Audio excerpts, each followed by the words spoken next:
हम लोग changes in equilibrium price के बारे में पढ़ रहे हैं। और अभी तक कुछ बेसिक बातें हम लोगों ने समझी, जो कुछ इस तरह की हैं कि अगर डिमांड कभी भी सप्लाई से ज्यादा होती है, it will lead to increase in equilibrium price. If demand is in excess, price will rise. If supply is in excess, equilibrium price will fall. And if demand and supply both gets to be equated, then the equilibrium price will also remain as it is, constant. ये basic बातें हैं। अब इससे related हम लोगों ने conditions देखी थी। एक बार जरा उन कंडीशंस को बढ़ा देते हैं, क्योंकि उसके ऊपर बेस्ड कुछ ग्राफ्स भी हम लोग को देखने रहेंगे, इसलिए। तो चलिए देखते हैं जरा। अब वो कंडीशंस क्या है। ओरिजिनली आप ये मान के चलेंगे कि demand is at 100, supply is at 100 and equilibrium price is at 10. अब अलग अलग सिचुएशन में इक्विलिब्रियम प्राइस पे क्या इंपैक्ट आएगा, ये हम लोग को देखना है, considering these 3 basic conditions. Demand excess में होगी तो प्राइस बढ़ेगा, सप्लाई एक्सेस में होगी तो प्राइस घटेगा। डिमांड सप्लाई समहाउ दोनों बराबर हो गया तो price will remain constant.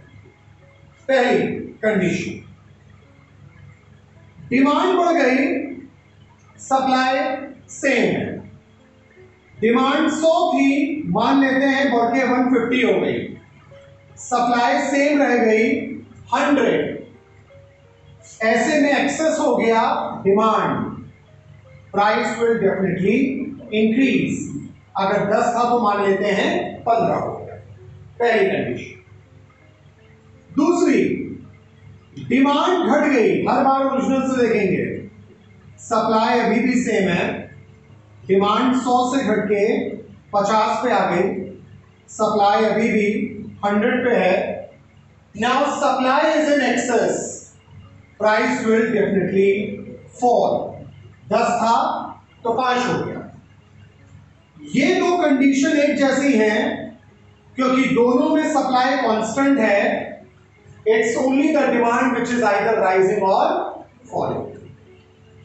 Condition number 3, अभी डिमांड कांस्टेंट है, सप्लाई बढ़ गई।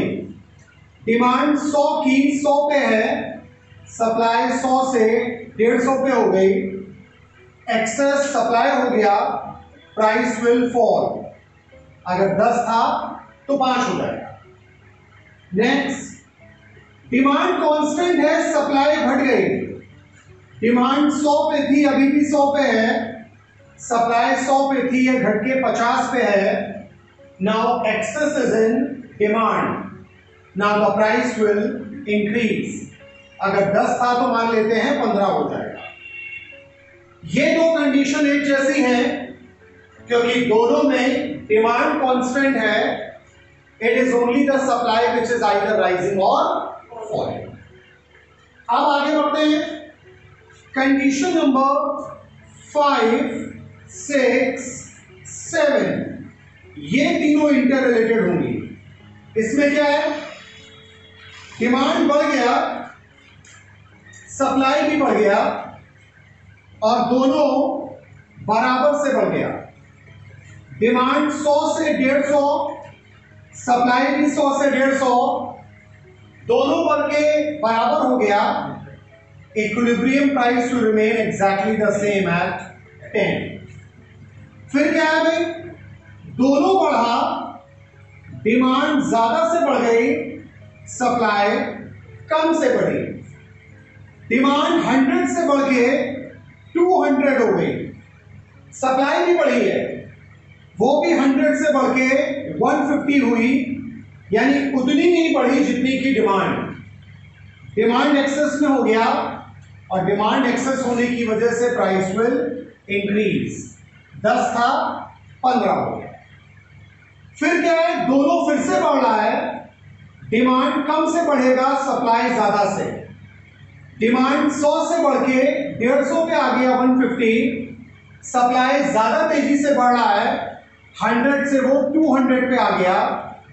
अब सप्लाई एक्सेस में हो गई, एक्सेस सप्लाई की वजह से प्राइस विल डिक्रीज। अगर 10 था तो घट के 5 पे आ जाएगा।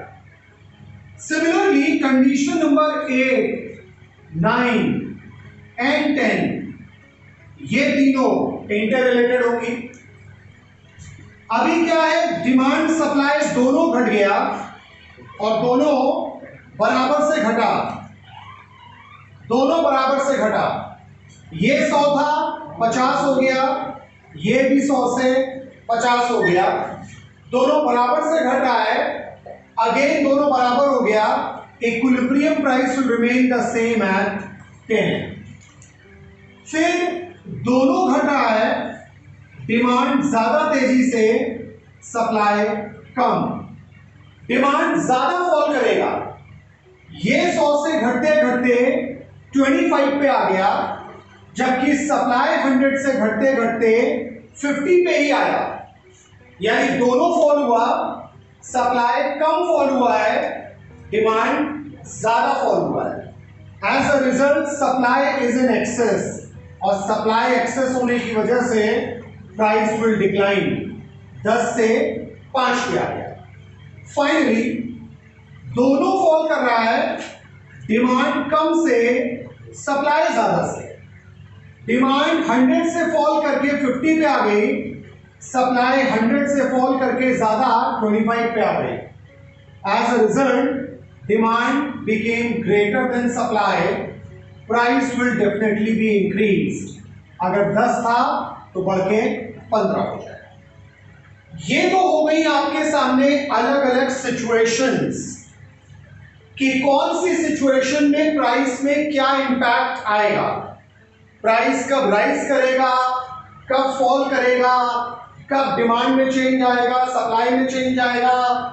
ये सारी की सारी बातें अगर इन एरोज की भाषा में समझी जाए तो वैसे भी पूरी तरीके से ये समझ में आ जाती है, लेकिन अब एक बार इनका ग्राफिकल पार्ट अगर बनाना पड़े तो वो कैसे बनेगा, या बना बनाया हमारे सामने आ जाए तो हम उसे समझेंगे कैसे, ये सारी बातें हम लोग समझेंगे और ये समझेंगे on the basis of this नमस्ते टेक्निक।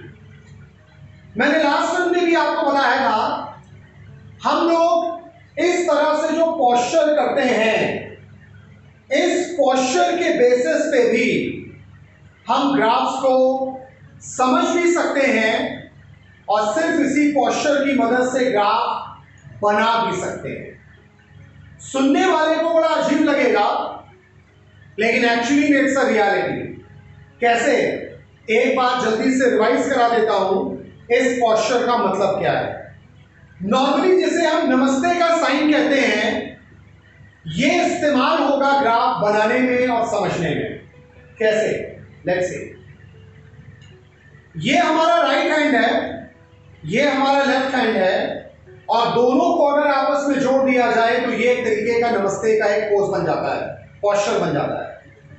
अब ये राइट हैंड हमारा किसी भी कंडीशन में सिर्फ राइट साइड में ही मूव कर सकता है, ये इधर नहीं आएगा क्योंकि ये लेफ्ट हैंड इसे ब्लॉक कर रहा है। राइट साइड, ये राइट हैंड राइट साइड में मूव करेगा, ठीक है, और ये लेफ्ट हैंड ये भी लेफ्ट साइड में मूव करेगा क्योंकि राइट साइड, राइट हैंड इसको ब्लॉक कर रहा है, तो ये इधर नहीं आ सकता, ये लेफ्ट में ही रहेगा। और सिर्फ आपको इतना ध्यान रखना है राइट जाने का मतलब प्लस होगा, लेफ्ट जाने का मतलब माइनस होगा। That's it. बस इतने से लॉजिक से आप ग्राफ बना भी लेंगे, समझ भी जाएंगे। राइट जाने का मतलब प्लस, लेफ्ट जाने का मतलब माइनस। That's it. कैसे देखते हैं। इनमें से किसी भी ग्राफ को आपको बनाना है, उसके लिए पहले आपको इक्विलिब्रियम ग्राफ बना के तैयार रखना है, जो कि एकदम आसान है। आपने सुना होगा, मैंने बताया था सिजर कर्व के बारे में। आपको सिजर कर्व पहले से ही बना लेना है, यानी एक्स एक्सिस पे आप डिमांड एंड सप्लाई दिखाएंगे और वाई एक्सिस पे लेवल ऑफ प्राइस। और सिजर कर्व का मतलब होता है जब कर्व ऐसे बन जाए, जिगजैग क्रॉस करके आप बना दो उसको, तो वो सिजर कर्व कहलाता है। तो ये हमारा डिमांड कर्व बन गया और ये क्रिस क्रॉस करके ये हमारा सप्लाई कर्व बन गया। और यहां पे ये दोनों इंटरसेक्ट हो रहा है। Originally this is our equilibrium point. यहां तक का पार्ट, इनमें से कोई भी ग्राफ हम बनाएंगे तो यहां तक का पार्ट हमें बना करके तैयार रखना है। ओ क्यू पे इक्विलिब्रियम डिमांड एंड सप्लाई है और ओ पी पे इक्विलिब्रियम प्राइस है। अब आगे का सारा काम ये नमस्ते, ये पोस्चर करेगा। कैसे, चलिए देखते हैं। पहले फर्स्ट टू ग्राफ्स देखिए कैसे। पहली कंडीशन में सप्लाई कांस्टेंट है, ये सप्लाई कर्व है, ये कांस्टेंट रहेगा, यानी इसमें कोई बदलाव नहीं करना है हमको, कोई चेंजेस नहीं। अब डिमांड बढ़ रही है और बढ़ने वाली चीज को अभी मैंने बताया था, लेफ्ट में जाते हुए दिखाते हैं या राइट में? राइट में। हमें राइट हैंड साइड कर्व बनाना है टू शो द इंक्रीज, और वो भी डिमांड में। अपना ये नमस्ते वाला पोस्चर हम डिमांड कर्व के ऊपर रखेंगे। अब डिमांड को हमें बढ़ाना है तो राइट हैंड साइड डायरेक्शन में जाएंगे हम, यानी राइट हैंड साइड पे एक और डिमांड कर्व हमें बनाना है। ठीक है, बना देते हैं भाई। राइट हैंड साइड पे हमने D1 एक कर्व बना दिया, जो यहां सप्लाई पे यहां मीट कर रहा है। अब इसको ज्वाइन अगर कराया जाए तो ये कुछ ऐसा बनेगा, E1 Q1 P1। आप देख सकते हैं जब डिमांड बढ़ती है सेम सप्लाई पे तो प्राइस लेवल भी बढ़ जाता है और क्वांटिटी भी बढ़ जाती है। आप देख सकते हैं प्राइस लेवल बढ़ा, वो यहां ग्राफ में भी शो हो गया। बट इसी की दूसरी कंडीशन, सप्लाई सेम है, डिमांड घट रही है। सप्लाई अभी भी सेम है, कोई चेंज नहीं आएगा सप्लाई करने, डिमांड लेकिन घट रही है। ये हाथ जो ऐसे है हमारा, घटते समय हम राइट में नहीं जाएंगे, लेफ्ट की ओर जाएंगे। अगेन अपना ये नमस्ते वाला हाथ हम डिमांड कर देंगे ओरिजिनल कर पे। अब घटाना है इसलिए राइट में नहीं जाएंगे, लेफ्ट में जाएंगे। अब लेफ्ट हैंड साइड पे हमने एक कर्व D2 बना दिया, ये सप्लाई पे यहां मीट कर रहा है। अब इसको ज्वाइन अगर कराएंगे तो ये कुछ ऐसा बनेगा, Q2 P2 E2। आप देख सकते हैं जब डिमांड घट रही है सेम सप्लाई पे, प्राइस रिड्यूसेस, जैसा कि इस ग्राफ में भी देखने को मिल रहा है। तो ये पूरा ग्राफ अगर देखा जाए तो सिर्फ हमने इस नमस्ते की टेक्निक का इस्तेमाल करके बनाया है। सच्चाई ये है, ये ग्राफ आप इसको नहीं भी जानते होंगे ना, तो ये नमस्ते का पोज इस्तेमाल करके आप बना सकते हैं। और इसको अगर मैं कहूं कि ये बना बनाया ग्राफ है, देख करके कॉपी कर लो, आप देख करके ऐसे सही से नहीं बना पाओगे। और बिना देखे अपने आप बनाओगे तो सही बनेगा। ये आप इसको देख करके सेम टू सेम कॉपी करने की कोशिश करो, बना ही नहीं पाओगे, टेढ़ा मेढ़ा बन जाएगा। और बिना देखे बनाओगे इस पोस्चर की मदद से एकदम 100% एक्यूरेट बनेगा। यानी ये वही बात हो गई कि जो काम लोग आंख खोल के नहीं कर सकते, आप आंख बंद करके कर सकते हैं। आप देख करके ग्राफ नहीं बना सकते यार, बना के देखो, चाहे ट्राई कर लो, नहीं बना पाओगे। ये कर्व ऐसा बनेगा ही नहीं जैसा है ये, आप कंफ्यूज हो जाओगे कि कहां पे क्या करना था। और बिना देखे बनाओगे पहली बार में ही 100% एकदम सही बनेगा, दैट्स अ गारंटी। आगे बढ़ते हैं। Similarly condition number 3rd and 4th की अगर बात करें तो यहां पे क्या होगा, let's see. Again demand and supply यहां पर है, यहां पे प्राइस है। ओरिजिनल कर्व जैसे बनाया था वैसे ही बनाएंगे, demand curve, supply curve, equilibrium, O Q O P. अब आगे का खेल सारा इस पोस्चर पे है। थर्ड वाले में डिमांड कांस्टेंट है, सप्लाई बढ़ रही है। डिमांड कर्व अब की बार कांस्टेंट रहेगा, कोई बदलाव नहीं। सप्लाई बढ़ेगी यानी राइट की ओर जाएंगे हम। अपना ये पोस्चर सप्लाई कर्व के ऊपर रख दो, सप्लाई बढ़ रही है, राइट राइट, इधर जाएंगे, राइट बना दो भाई। S1 S1 ज्वाइन किया तो यहां पे आ रहा है, देख सकते हैं आप, प्राइस हमारा फॉल करके P1 जबकि क्वांटिटी बढ़ करके Q1। देख सकते हैं प्राइस यहां पे फॉल कर रहा था, सेम वही चीज ग्राफ में ऑटोमेटिकली शो हो रही है, कोई दिमाग लगाने की जरूरत नहीं, ग्राफ अपने आप बन के तैयार। फोर्थ वाले में डिमांड कांस्टेंट है, सप्लाई घट रही है, डिमांड कांस्टेंट है, सप्लाई घट रही है। ये नमस्ते आपका राइट में नहीं जाएगा, लेफ्ट में जाएगा, बना दो भाई। S2 S2 यहां ज्वाइन कराएंगे, अब इसको दोनों एक्सेस पे ज्वाइन करा दो, Q2 P2 ये E2। नया इक्विलिब्रियम बना जिसमें प्राइस लेवल आपका बढ़ गया, क्वांटिटी लेकिन घट गई। वही चीज यहां पे हो रही है, क्वांटिटी घट गई है और प्राइस लेवल हमारा बढ़ गया।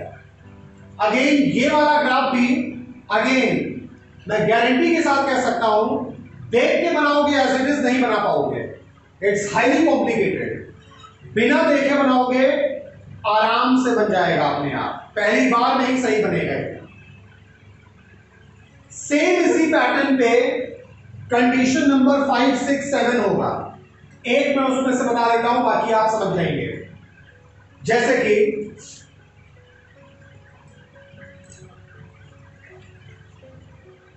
Again demand and supply, price, original scissor curve हमको बनाना है, पहले वो बना देते हैं। Demand, supply, equilibrium, O Q O P. Condition number 5 में डिमांड और सप्लाई दोनों बढ़ रहा है, यानी दोनों के राइट में जाना है हमको। लेकिन इस बात का ध्यान रखना, दोनों बराबर से बढ़ रहा है तो दोनों के राइट में जाने का गैप एक बराबर रखना है। 1 इंच अगर आप डिमांड ले जा रहे हो तो 1 ही इंच सप्लाई भी जाएगा। ये गैप कम ज्यादा नहीं होना चाहिए, वरना आंसर गलत आएगा। देखो भाई, डिमांड बढ़ाना है, डिमांड के राइट में जाएंगे हम, बना देते हैं भाई। D1 D1। अब जितना गैप डिमांड की ओर रखा है उतना ही गैप सप्लाई की ओर रखना पड़ेगा, because both are increasing at a constant rate. तो सप्लाई पे भी अपना हाथ रखा राइट की ओर, यानी इधर जाएंगे, सेम गैप सेम गैप हम रखेंगे सप्लाई में S1 S1। अब ये डिमांड ये सप्लाई यहां मीट कर रहा है, आप ज्वाइन कराओगे तो देखोगे प्राइस कर सिर्फ एक्सटेंड कर गया, बस क्वांटिटी बढ़ के Q1 हुई जबकि price remain the same at P। Price आपका कांस्टेंट रह गया जो कि इस ग्राफ में भी शो हो रहा है, सिर्फ क्वांटिटी बढ़ी है, 100 से 150 क्वांटिटी बढ़ी है, वो भी शो हो गया। कोई दिमाग नहीं लगाना है इसके लिए। अब यही कंडीशन नंबर अगर 6 होती, दोनों राइट में जाता, दोनों बढ़ रहा है, डिमांड ज्यादा बढ़ रहा है, सप्लाई कम, तो डिमांड का गैप आप ज्यादा रखते, सप्लाई का गैप कंपैरेटिवली कम। 7 वाले में दोनों बढ़ रहा है, डिमांड कम से सप्लाई ज्यादा से, सप्लाई का गैप ज्यादा कर देते, डिमांड का गैप कम, अपने आप आंसर आ जाता। हो जाएगा। सेम इसी बेसिस पे 8, 9, 10 वाला होगा। 8 वाला अगर बताएं, दोनों यहां पे घट रहा है बराबर से, दोनों के कर्व पे लेफ्ट हैंड साइड राइट नहीं जाएंगे, घट रहा है ना, ये तो बढ़ने का हो गया, घटने के लिए लेफ्ट जाना है, तो दोनों के लेफ्ट और लेफ्ट में जाना पड़ेगा। बराबर से घट रहा है तो दोनों तरफ का गैप इक्वल रखना है, आंसर आ जाएगा। उसी तरह से 9 वाले में डिमांड ज्यादा तेजी से घट रहा है, सप्लाई कम से, तो डिमांड का लेफ्ट की ओर गैप ज्यादा रखना, सप्लाई का गैप कम। और 10 वाले में दोनों घट रहा है, सप्लाई ज्यादा से, सप्लाई का गैप ज्यादा, डिमांड का गैप। सिर्फ इतना सा बदलाव करना है आपको, बाकी ये सारे के सारे graphs will be on your finger tips. ज्यादातर लोग कहते हैं ग्राफ बना बना करके प्रैक्टिस करो, यहां पे उल्टा है, ग्राफ बनाओगे गलत बनेगा, कोई प्रैक्टिस करने की जरूरत नहीं है, पहली बार में बनाओ एकदम सही बनेगा। बस इस पोस्चर का ध्यान रखना। ये जो नमस्ते वाला हाथ बना है, ये क्या इंडिकेट कर रहा है, बस ये दिमाग में रखना। राइट जाने का मतलब क्या है, लेफ्ट जाने का मतलब क्या है, बस ये ध्यान रखना है। राइट जाने का मतलब प्लस, लेफ्ट जाने का मतलब माइनस।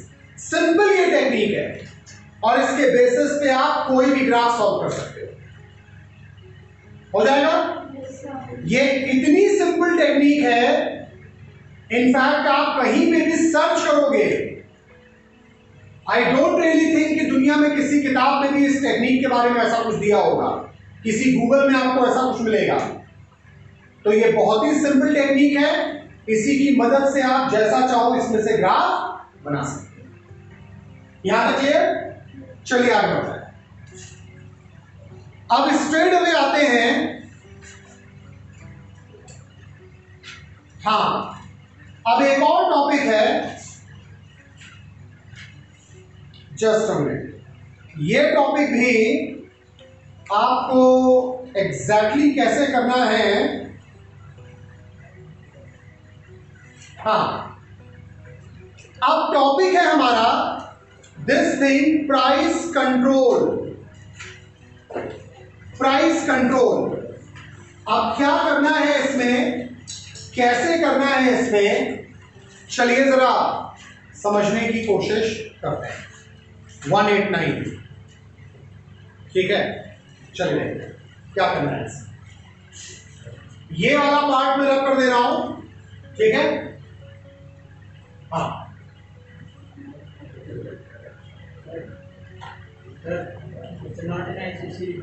नहीं ये करना है, ये करना है आपको।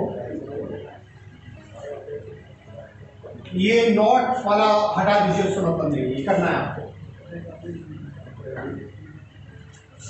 चलिए अब ध्यान दीजिए जरा। अब जो हम लोग करने जा रहे हैं, टॉपिक है आपका प्राइस कंट्रोल। जैसे हम लोगों ने एक टॉपिक पढ़ा था क्रेडिट कंट्रोल। क्रेडिट कंट्रोल का मतलब होता है कि जब कभी भी मार्केट में मनी सप्लाई जरूरत से ज्यादा हो जाए तो उसे कम करना, और जरूरत से कम हो जाए तो उसे स्लाइटली बढ़ाना, उसे हम क्रेडिट कंट्रोल कहते हैं। जैसे भाई पेरेंट्स होते हैं घरों में, वो भी तो कहीं ना कहीं घर पे थोड़ा सा कंट्रोल बना के रखते हैं ना। कंट्रोल का मतलब किसी चीज को कम कर देना ही नहीं होता। आप बाइक भी चलाते हैं, स्कूटी चलाते हैं, कार चलाते हैं, उसे कंट्रोल में रखने के लिए कभी आप एक्सेलरेट भी करते हैं और कभी आप ब्रेक्स भी लगाते हैं। यानी कभी आप स्पीड बढ़ाने का काम करते हैं तो कभी आप ब्रेक्स दबा करके उसे धीमा करने का भी काम करते हैं। अगर स्पीड बहुत धीमी है, बहुत धीमी स्पीड पे आप चलाएंगे तो कंट्रोल नहीं रहेगा बाइक पे, आपका हिलने लग जाएगी। आप स्पीड थोड़ी बढ़ाएंगे, और अगर बहुत तेज स्पीड में है तो भी वो कंट्रोल में नहीं रहेगी, आप थोड़ी सी स्पीड कम करेंगे। उसी तरह से ये प्राइस कंट्रोल है, और ये कंट्रोल करेगी गवर्नमेंट। और गवर्नमेंट क्या करेगी भाई? जब मार्केट में प्राइस लेवल जरूरत से ज्यादा होगा तो गवर्नमेंट कोशिश करेगी कि इसको स्लाइटली कम कर दिया जाए, और जब यही प्राइस लेवल जरूरत से ज्यादा कम हो गया होगा तो गवर्नमेंट चाहेगी कि इसको स्लाइटली थोड़ा सा बढ़ा दिया जाए। ठीक है? इस प्राइस के घटाने और बढ़ाने के प्रोसेस को हम प्राइस कंट्रोल का नाम देते हैं। अब होता क्या है इस प्राइस कंट्रोल में, समझ लीजिए जरा कुछ बातें यहां पर। देखिए, प्राइस कभी गवर्नमेंट मैक्सिमम रखती है, कभी मिनिमम। मैक्सिमम प्राइस जब गवर्नमेंट सेट करती है तो उसे हम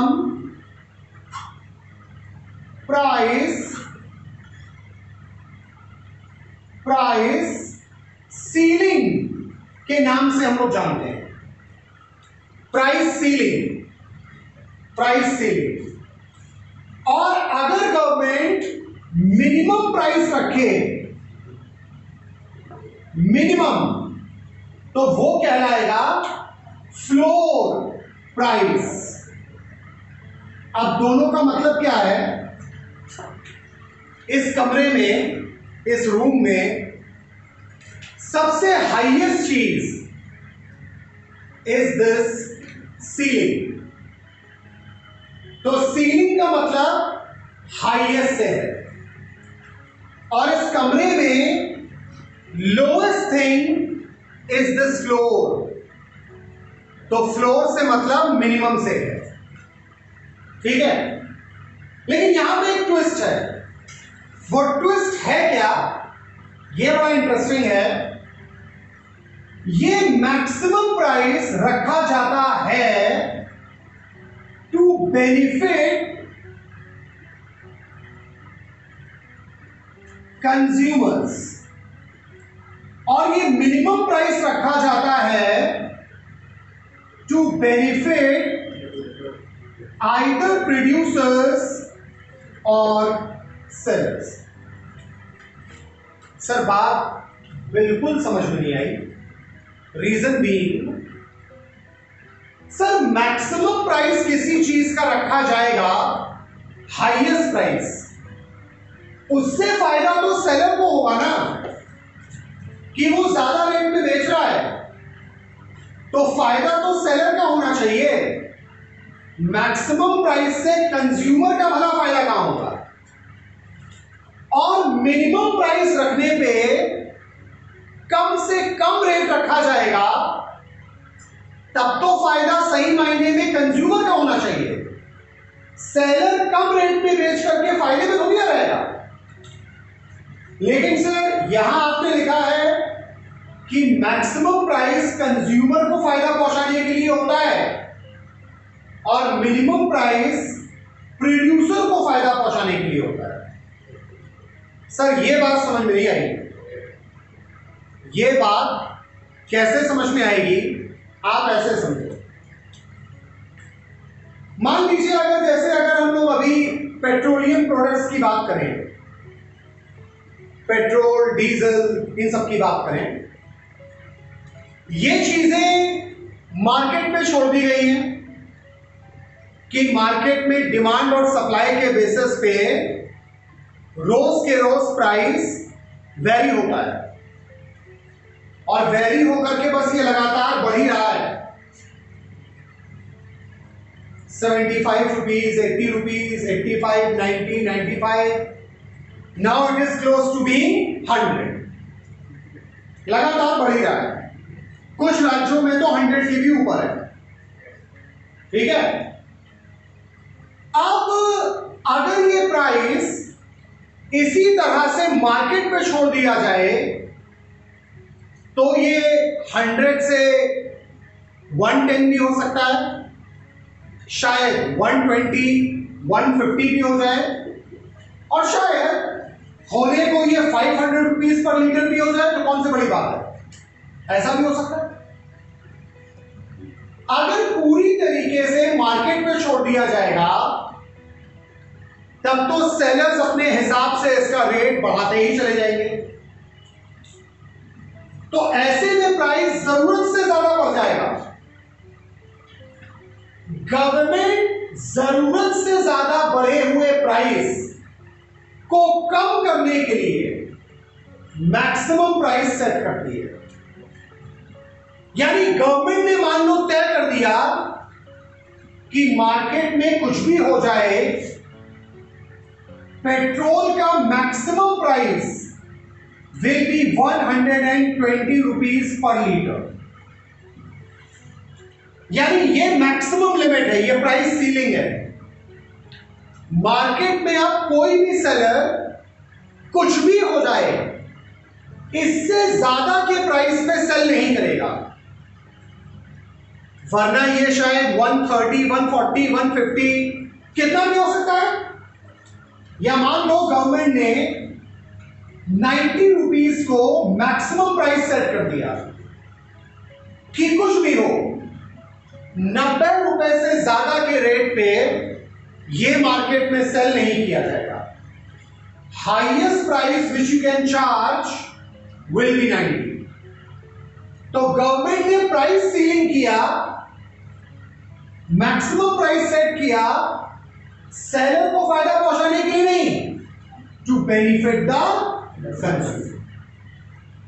अब पॉइंट क्लियर है? ठीक है, आगे बढ़ो। गवर्नमेंट मिनिमम प्राइस सेट करती है प्रोड्यूसर्स को, सेलर्स को फायदा पहुंचाने के लिए, जबकि सुनने में ही उल्टा लग रहा है। क्यों? ये बात भी समझो, सिंपल सी बात है भाई। देखो, कभी कभी ऐसा होता है कि एग्रीकल्चरल प्रोडक्ट्स जो मार्केट में बिकते हैं, जब उसका प्रोडक्शन जरूरत से ज्यादा होता है, एग्रीकल्चरल प्रोड्यूस का प्रोडक्शन जब बहुत ज्यादा होता है तो सप्लाई भी बहुत ज्यादा होती है। सप्लाई तो ज्यादा हो गई लेकिन डिमांड कम है, ऐसे में प्राइस लेवल लगातार फॉल करता है। जैसे 2 साल पहले महाराष्ट्र में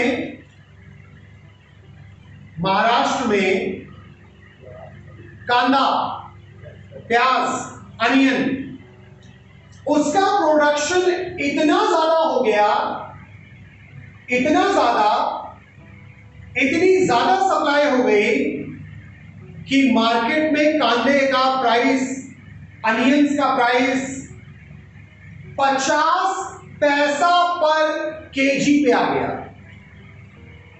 यानी 5 रुपए दे करके 10 किलो प्याज आप ले लीजिए।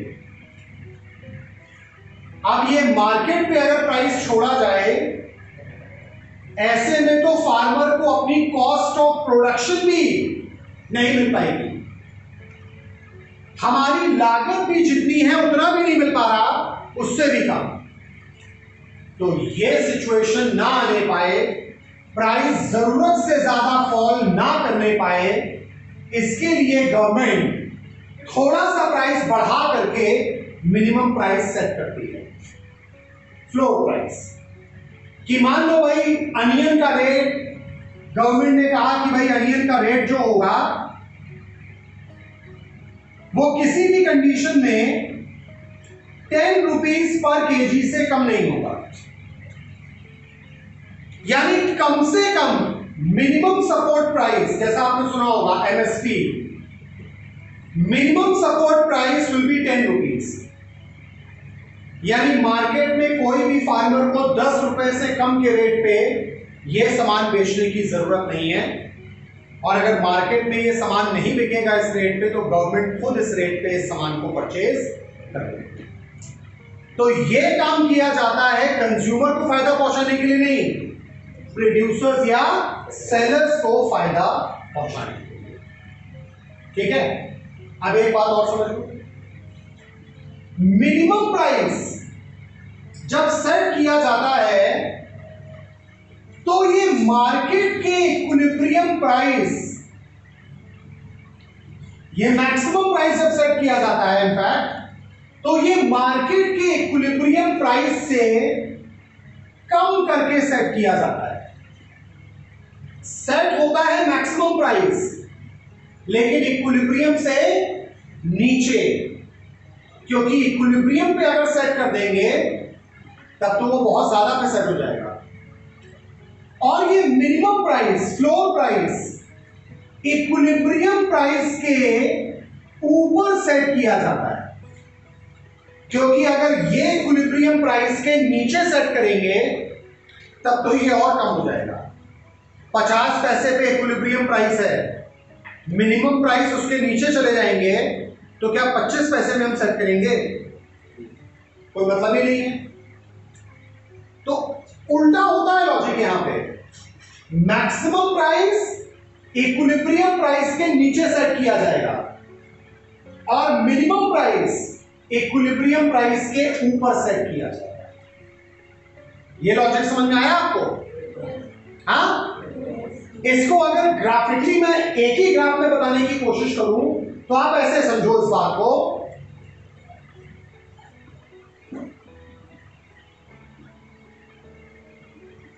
यहां डिमांड एंड सप्लाई है, यहां पे प्राइस। हर बार की तरह हमारा ये इक्विलिब्रियम सिजर कर्व हमने बना दिया, डिमांड सप्लाई, ये हमारा इक्विलिब्रियम है, OQ, OP।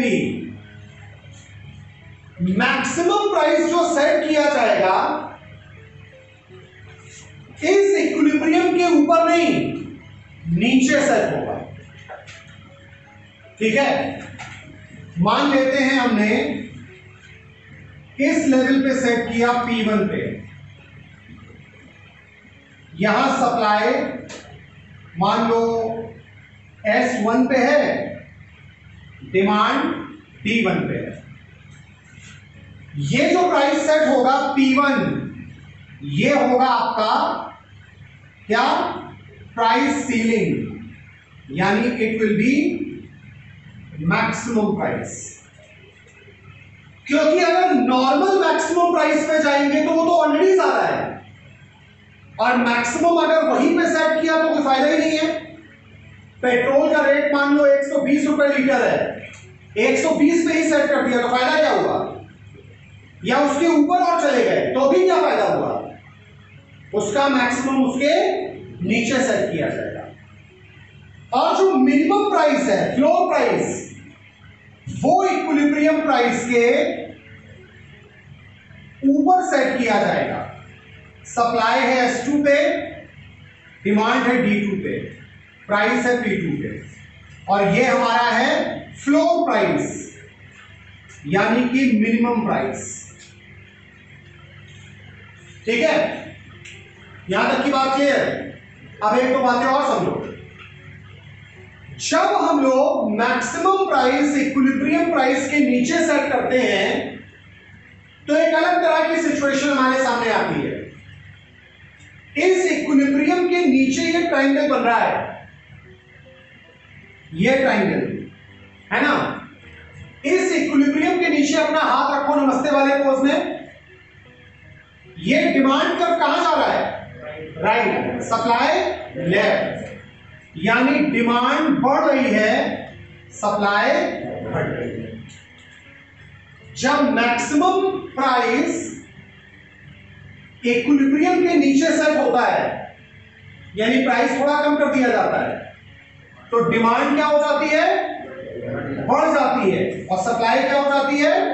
घट जाती है। 120 रुपए लीटर में मिलने वाला पेट्रोल अगर 90 रुपए कर दिया जाएगा तो उसकी डिमांड एक बार की और सप्लाई घट जाएगी।